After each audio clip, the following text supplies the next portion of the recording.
Hey everybody, Dude Souls here, and welcome back to another episode of Dark Souls 2. Last time we beat the Duke's Dear Freya and the Belfry Gargoyles, earning ourselves another one of the 4 great souls that we were told to get on our journey. This time, well, it's time to begin a third branching path. And we're gonna start by going down the same passageway that took us to Hyde's Tower of Flame. Because here we meet... Oh, hello there. An honor to see you again. This room is not as it seems. There are 2, not 1 pathways leading out. And only this lovely thing reveals the other path. And this, you lovely thing, oh my god. On miracles. Shall I provide you with one? Fine. Move. Really? I need... No need. The gods. Really? I need to pay to... Alright, I have 2 souls of a nameless soldier. Is that enough? That's not enough. Oh my god.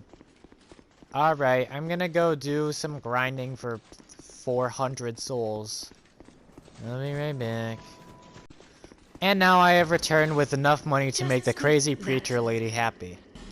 There, move the path.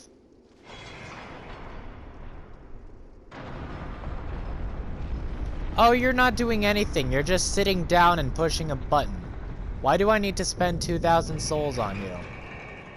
Go ahead then. Honestly, I should just like stab May the you. power of offer your soul.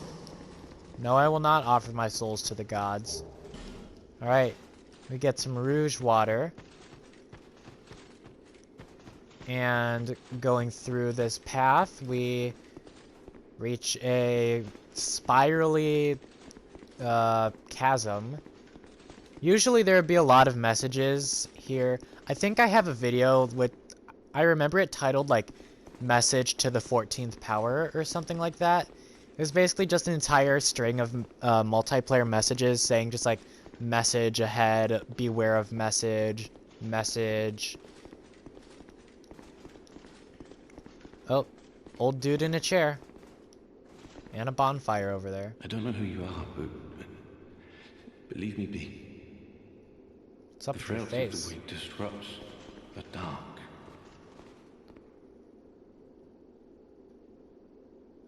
What's up with your face, dude? Leave me alone. I'm interested in one thing, dog. You haven't the gift. Leave me and I'm interested. I don't know who that is. I'll read up on him later and I'll talk to you about him. Anyways, welcome to an area called Huntsman's Cops. It's a very mountainous area. Looks like there's a bit of a coliseum over there. Really beautiful scenery. It looks like a Bob Ross painting over here. And all like the bird dot gifs in the air. And a broken down camp tent. That's nice. Okay. Moving on to Huntsman's Cops. Oh. Hello there, buddy. You doing okay? Okay. Got another hollow prisoner right here.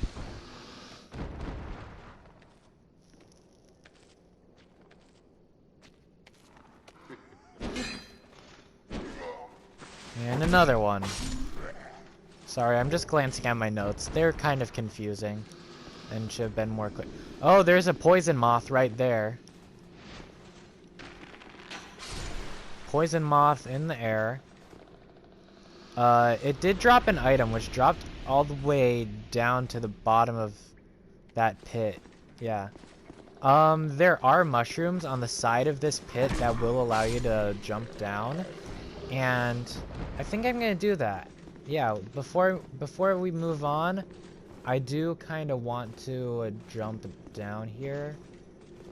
There is another poison moth right there. I don't know if I can... No, I can't shoot. Oh, no, I can target it. Oh, well, I need to stay targeted. Okay, cool. Jump. Alright, landed on... Oh! Oh yeah, you're down there. Down in this pit. Giant basilisk. This thing is... Well,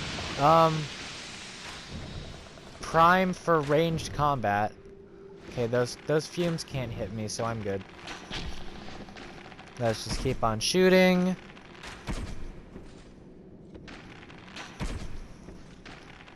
And... Are you just gonna stand there? Well, thanks for making that easy. Ah, I missed that item. Alright. I don't know what that item is, and frankly, I don't care. This is... Oh, accidentally hit L2 right there. 3 large Titanite shards, and in this chest we have... Rickard's Rapier. Or, I guess, Ricard? Richard? We have an illusionary wall right here. Something tells me there's gonna be a way out. Yeah, this looks like a way out. Or... Large soul of a nameless soldier. You do have this, creepy, Iron Maiden type cage that we saw back in the Lost Bastille as our, elevator. Rickard's Rapier. Only 80 base damage. That's not good, so I'm gonna ignore that. I'm sure there's some build that'll make that weapon good, but frankly I don't care. Alright, and now we're free. Now we're free from the pit. Where are we? Where did this take me? I don't know where this took me. Oh! It takes us to here. I'm gonna warp back to the bonfire real quick because, we just skipped a big old portion of content. Alright, now we're actually gonna cross the bridge from the bonfire instead of just bypassing everything. Oh, I didn't see you there, buddy. Yeah, these, hollow prisoners, they don't really pose any real threat. Because they're just wielding, like, broken swords, so they're not dangerous at all. Well, broken swords and torches, they only give 60 souls. So they're just like Goombas, basically. There's this guy down here. Guess just serves as the purpose of being there. You look like you're also not having a good... not having a good time. There's a lot of random hollow prisoners just running around this place. Alright, now going up this staircase... we immediately get ambushed by a undead rogue, which we just immediately stab because they're not hard. And this is the area that we previously visited. This it's really shaded. I guess not really shaded, just like poorly lit room. I'm gonna see if I can let in some light. Yeah, let's let in some light through the windows. Boom, light. Shall we open this? No, okay. Alright, there's a rogue in there. That's good to know. And a door that leads to nowhere. Oh, and another rogue, but this one has a blunt weapon. Alright then.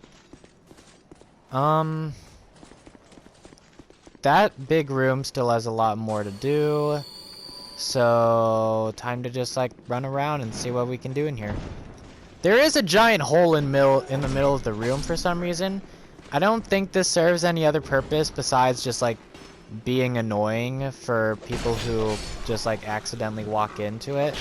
Because if you walk down into that hole, there's no, like, platform or item down there. It's just instant death. It's not like the one with Majula where you maybe kind of have a chance of surviving if you have the right items. No, you just die. A couple more hollow prisoners. Blah, blah, blah, blah, blah, blah, blah, blah, blah. Another hollow rogue. And over here is the door that we opened by going through the...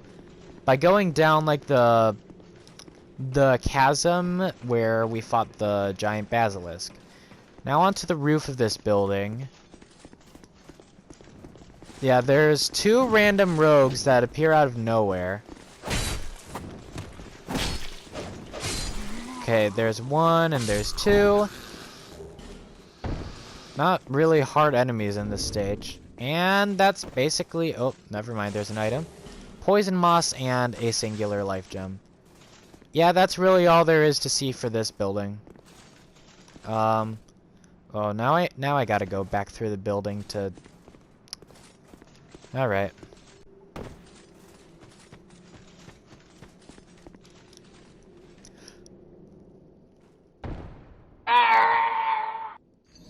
There's no way that just happened. There's no way that just happened.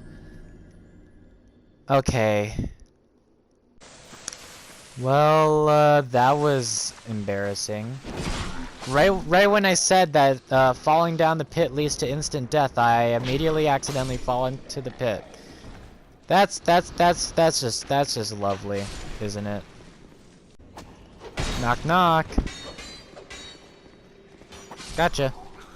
Alright, is anyone gonna follow me up here? Just you? Alright. Throwing knife. You probably dropped like a torch. No, prisoner's tatters. Alright. Stab you. Oh hey, another random rogue. Continuing on. Now we're finally back at this random offshoot area. Okay. Oh, I forgot about you.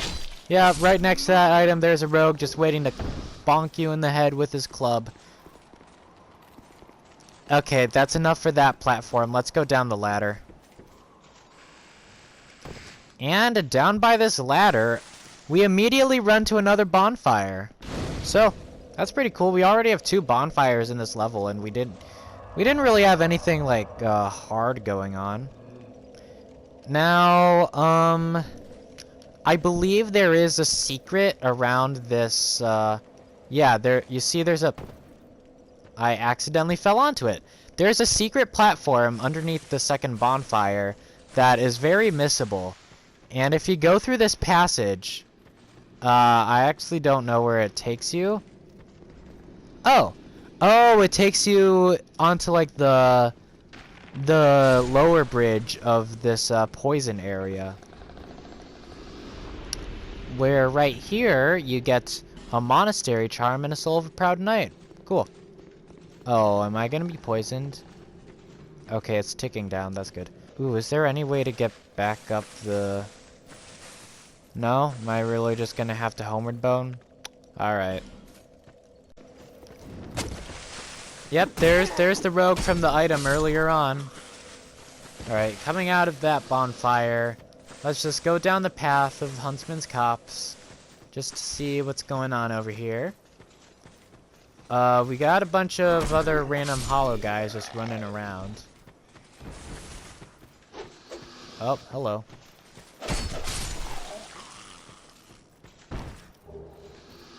Large soul of a lost undead, small orange burr. Have I mentioned what the burrs do? They increase specific kind of defenses. Small blue burrs increase magic defense, and orange burrs fire defense.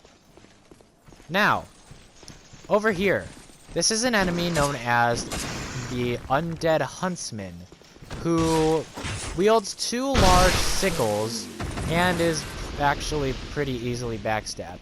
The main draw from, well, the main thing you need to be scared of from the Undead Huntsman is just the sheer power of their attacks. It's just like, okay, I really need to stop standing right under the poisonous enemies. Oh no.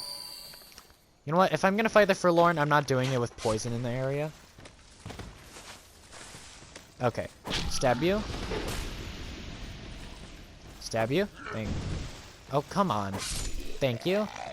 Alright. Forlorn, do I really have to deal with you right now? Alright, if I must, I must. Come on. Come on. Yeah. Yeah. Stun lock it. Stun lock it. Poke. Dang it. Well, if I poke it enough, it'll, Forlorn will get poisoned, so that's always nice to look out for. Poke. Nope. I need to heal. I need to heal. I need to heal. I need to heal. Bait an attack. Dodge. And heal. Boom. Simple. Ow. Poke. Poke. Poke. Are you poisoned yet? You're not poisoned? Really? Oh, come on.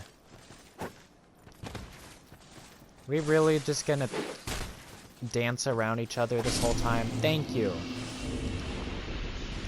I hate the Forlorn. Too bulky. Annoying weapons.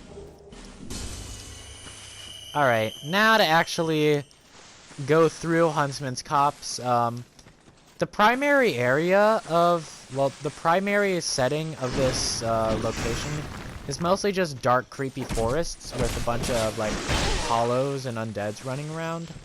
So, there's not too much to talk about visually.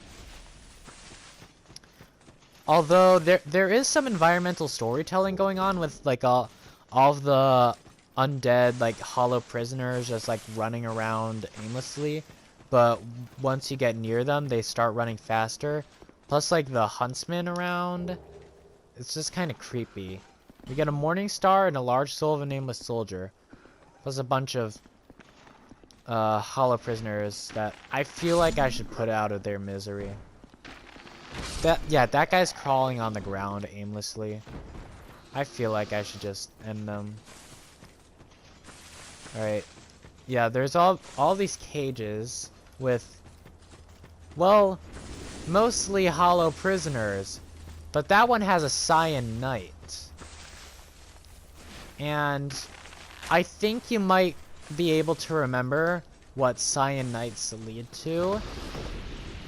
Especially if they're standing in front of a chest. Oh, and an undead rogue apparently. Ow. Okay. Sir, I'm gonna need to ask you to relinquish your position, please. Thank you. Alright. Bunch of throwing knives, the soul spear spell, poison moss, and a green blossom. Did I ever go over poison moss? No, I think this is the first time we're actually seeing it, which is really weird because this is like a common item for me to see. I guess I just use it so much in my previous playthroughs that I forgot that we get it so late in the game. It reduces poison buildup and it cures poison. Very simple but very effective. Soul Spear is... it fires souls in the shape of a spear. I don't know what else I could say about that. I should probably grab some more life gems at some point.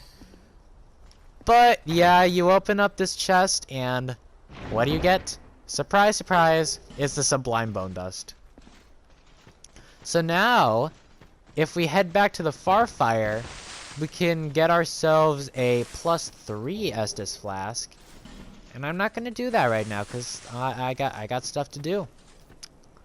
Alright, so moving on over this first bridge. Wait, did we come from here? Oh yeah, we totally came from there. Hold on. Alright, here's bridge number 2 I was looking for. Now, here's the start of a long string of encounters of a very irritating enemy. This is an undead executioner. This particular variety is equipped with a medieval item known as the Man Catcher, which is, I mean, it definitely seems like some kind of torture device. I'll put a picture of it on screen. It's a really weird weapon because, I mean, I guess it can serve its purpose of catching man. There's another executioner right there. They're kind of frail, all things considered, but they are incredibly fast and incredibly powerful enemies, and we have a random skeleton right here. Yeah, on their own, they're not that hard to beat, but don't get them in groups. Right there, we just picked up a notched whip. That's the first instance of a whip weapon in this game. A whip covered in spikes shreds skin and causes bleeding. Very effective against bare flesh, but... Okay. If you have, like, a very bleed-heavy setup, you can, like, invest bleed into, like, infuse bleed into whips, and they will build up so much bleed on their meter that, yeah, it's just kind of crazy. Especially with the long range that whips usually have. So, getting into this area, this is a very infamous setting in Dark Souls 2 because, well, I'm just gonna use my Elizabeth mushroom right now. We saw that we triggered a undead executioner. And you can see that there's another one right there. Maybe you also see another one right there. Oh, yep, that one just dropped down. A common mistake that newer Dark Souls players will make in this game, specifically in this section of Huntsman's Cops, is that they will walk right through this, like, Rift Valley and just trigger all 3 of the execution, or I guess technically all 4 of the executioners at once. And they are incredibly overwhelming. It is very annoying to fight 4 powerful, fast enemies all at the same time that all have really good ranges on their weapons, so you can't really get any good opportunities to heal or anything. So my strategy for this area, as with a lot of areas where there's just a large group of enemies that I don't really want to fight, is just lure them out one by one by using bow strikes. Remember how I said, like, at the very beginning of the Let's Play, how though you might not really be making a ranged-oriented build, you will want to use some kind of bow. Just to lure out enemies and pick off enemies you don't want to fight. Now going on this rickety bridge... Wait, where did you come from? Okay, I have no idea where that executioner came from. I was gonna talk about, like, these hollow prisoners that would just, like, crawl up from the gaps in the floorboards, but apparently we had an executioner hop up from one of the floorboards. Welcome to a new location already. Welcome to what's known as the Undead Purgatory. Now, off to the left and right, you have some of these just like ledge areas, and over there, you have a dark spirit with a very large sword and a very large shield. The run up to the Undead Purgatory is very infamous in Dark Souls 2 for being both terribly hard and ganky if you don't manage the executioners properly, plus the final battle against this dark spirit right here who has, well, an ultra great sword and a lot of damage output, as you could tell from the fact that its sword is so freaking massive. I should actually probably equip, like, my divine blessings. I should just try to... I'm going to walk away for a bit. Okay, I guess I'm not going to walk away to try to heal for a bit. Now I have to go all the way back up there. Alright, where's that last... Okay, there's the last executioner. Alright, almost done with the run up. Back to the Undead Purgatory. Whoa, what was that? Just a random flying jump kick? Interesting. You gonna climb up, buddy? Gonna pose some irritation? Yep, there you are. Phew. Alright, now back to this guy. I'm just gonna shoot some fire arrows to start things off. Yeah, that immediately took down half of the spirit's health. And that was a bad roll. Okay. Heal. I hate this NPC. I never really had any trouble with this NPC recently. Oh! Oh, where'd you come from? Where? No! Alright, time to do all that again. Alright, back at the run-up to the Undead Purgatory. I have one last strategy that I think is foolproof. It's called aim at the spirit and mash the R2 button. And just hope that you can launch enough fire arrows into this guy's face for him to just die. Okay, that's obviously not gonna work. Oh, hey, where'd you come from? Okay, I need to get past you. I need to get past you. I need to get past you. Thank you. Thank you. Thank you. Okay, shoot, shoot, shoot, shoot. Bullet, bullet, gun. Zap, zap, zap, pow, zap, pow. Okay, a couple more hits, and Spirit's dead.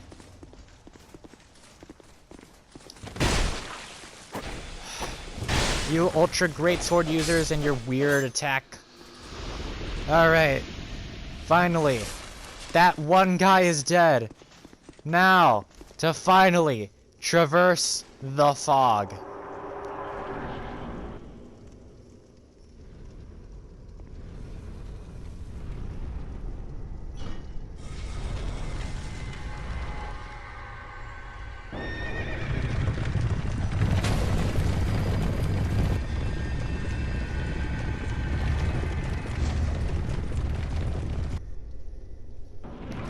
This is the Executioner's Chariot, the boss of this relatively small executioner, or not executioner's arena, Undead Purgatory. The Executioner's Chariot is going to start off the fight by immediately just making rounds around this arena and just really mowing down everything in its path. You will also have skeletons running after you along this pathway. They will be instantly revived once they die, but there are these black hollow mages that are the cause of the skeletons reviving them. Like, see that one doesn't have any like glowy circles or anything around it because I killed the black mage associated with it. So you just continue along, getting all these fading souls and such. Avoiding the Executioner's Chariot. You can technically jump over the spikes using a roll.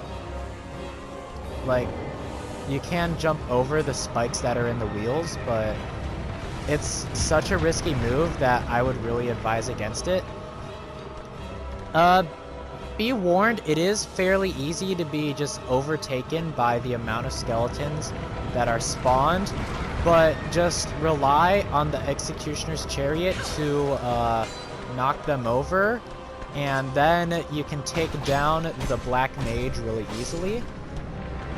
So then you can take down the skeletons without much further issues. Yeah, as you can tell, these ones are wearing helmets, so they are slightly more difficult to deal with than other skeletons that, well, don't have helmets. And, yeah, that's the skeleton portion taken care of, basically. And you pull this lever. Yeah, pull down this lever. That'll... Ooh, ow, I just got hit with a spike. Okay. What I'm going to do is I'm going to stand right in front of the portcullis that I just dropped. The Executioner's Chariot will run directly into the gate, causing the Executioner himself to just like fly off, and now you're at the mercy of the horse that he was driving. Now this horse does have some pretty infamous like back-kicking hitbox discrepancies that are frankly kind of dumb, but honestly it just stay towards its backside and just wail away at it. And actually, that did a whole lot of... Oh, no! No, no, no! No! I was so close! I was so close, no! Oh, I'm gonna have to deal with a run-up again. I don't think the Dark Spirit respawns. Ah, crap. You know, I think that's the first time in the history of me playing this game that I've ever actually died to the Executioner's Chariot. So you just got to witness that on camera. You know what the best thing about annoying NPC spirits are? They have a tendency to not respawn. Alright, let's deal with this again. I'm probably going to just fast forward through the Undead Purgatory. Because honestly, I explained like everything you need to know about this place. Fight skeletons, find the Black Mage, kill the Black Mage, and then beat the horse. Although, you can technically just like shoot at the Executioner's Chariot with arrows as it makes its rounds around this arena. But that's such an inefficient thing to do. Just don't do that. Plus, I only have like 9 arrows left, so that's not a very viable option. Okay, there's armored skeletons. Jump. Okay, yeah. See? I can put that in the video. I'm not gonna fast forward through that because I just rolled right underneath the spike in the Executioner's. I'm not gonna die to some random skeleton. I am not going to die to some random skeleton. I am not going to die to some random skeleton. Get out of the way. Get out of the way. Get out of the way, please. Please. Okay. You, Black Mage, can die. I don't need your revivify problems anymore. Okay. Now there's these skeletons that I don't have to worry about because the Executioner's Chariot is gonna come around and take, well, that one guy out.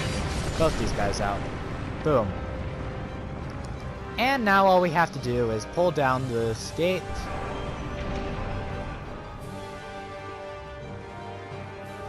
Grab this item, foot soldier shield, and now we just have to deal with the horse. And hopefully I'm not going to die to its stupid back kicks. Fun fact, Abraham Lincoln almost died at 8 years old because he was kicked in the head by a horse. Just going to throw that in. Horse kicks are very not fun. Fortunately for me, I've never been kicked by a horse. Ow. Okay. Yeah, Executioner's Chariot does surprisingly a good damage. It does have 2 heads, which is interesting, but I guess that can correlate to being really fast and doing so many attacks that just stun locks you. Its charge attack is really annoying, and it is really good at reorienting itself, so you can't really get behind it easily. If you can just do the breath attack again, that would be nice. Alright. Chug one more Estus Flask. You can do that, and I will jump this way, and I will slash you, and you, and you. And boom, there's the breath weapon I was talking about. And Executioner's Chariot down. Overall, a very cool boss. I love the arena. However, it's just not exactly hard. Over here, there's actually a chasm that the Executioner's Chariot hops over, like, at the end of every loop it makes. Right here is a Soul of a Brave Warrior. Going down into that pit is instant death, so don't do that. And going up this stairway, you will see a bonfire! Yep, so you can immediately nope right out of here if you want to. However, there is that guy over there. What is it? Oh, you trot along home. This place won't be any fun.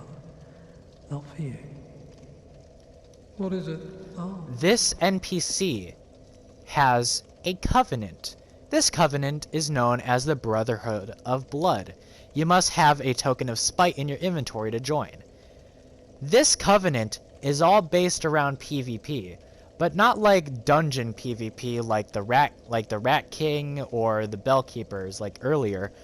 This is full-on one-on-one honorable dueling. Yeah.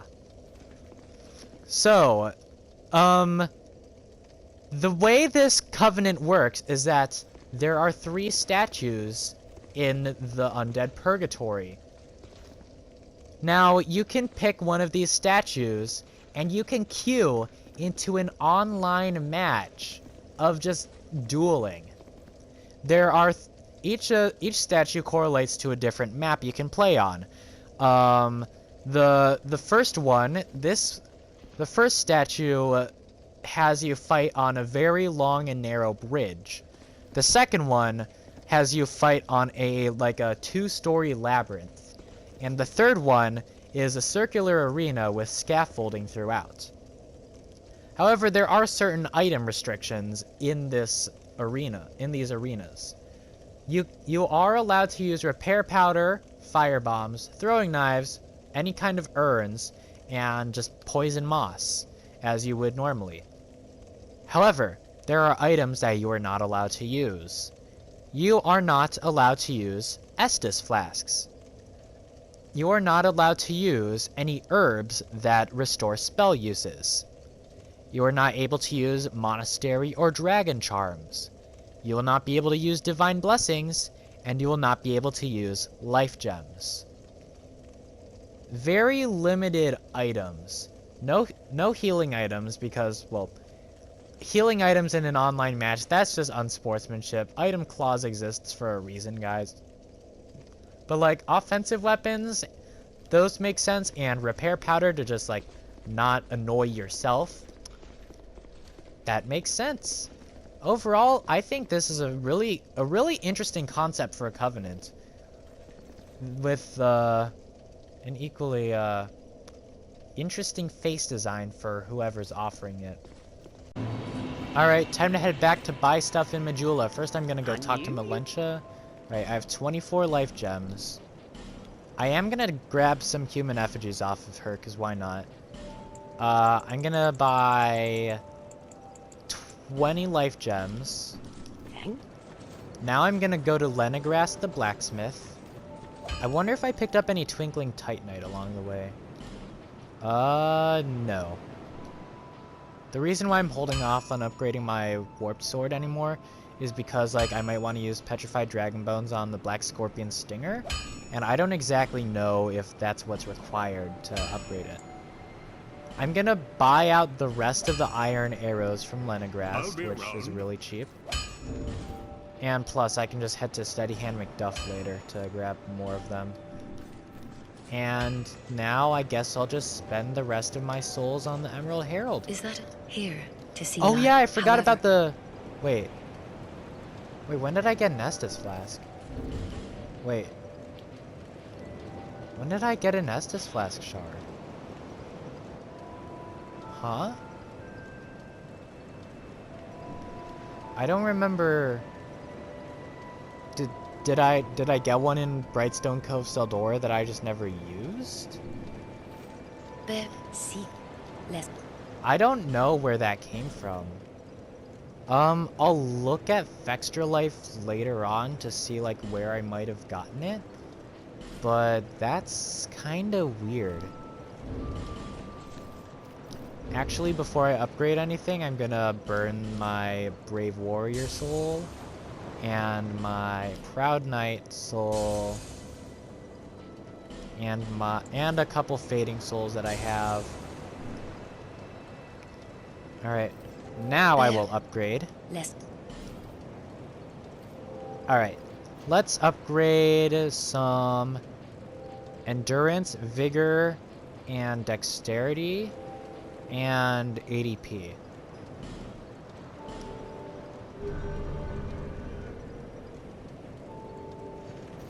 Boom. Now I'm all leveled up, and well, seeing as we are at the Farfire right now, I feel like it would be a good idea to burn my Sublime Bone Dust.